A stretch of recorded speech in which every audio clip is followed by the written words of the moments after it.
Центральной городской библиотеке города Мирного подвели итоги районной литературной викторины и конкурса «Семейный альбом». Эти мероприятия посвятили 70-летию победы в Великой Отечественной войне. С участниками пообщалась наша коллега в Алмазном крае Анна Винокурова.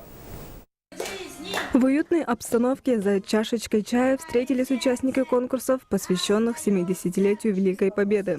Один из них, «Семейный альбом», проводился с 10 марта по 30 апреля. Работы на этот конкурс представили школьники, студенты, семьи и трудовые коллективы. У каждого своя семейная история, связанная с войной. Цель конкурсантов была одна – увековечить память предков, участников Великой Отечественной войны. У бабушки с дедушкой было 3 сыновей, все 3 воевали. И самая наша боль семейная, что самый младший в 16 лет пропал без вести.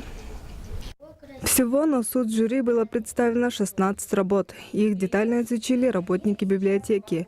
В итоге все конкурсанты стали обладателями той или иной номинации. А самыми активными оказались учащиеся и учителя школы номер 7. Они же стали победителями в 3 номинациях. Эта грамота дорогого стоит, потому что это очень длительная, кропотливая работа по сбору материала. Не только материалы, это интервью, это работа с личными архивами ветеранов, учителей. Также в этот день были объявлены победители районной литературной викторины «Память сердца». Здесь главными критериями стали правильность и полнота ответов, а также четкость и ясность изложения. Всего в сроки, определенные положением, поступило 5 работ.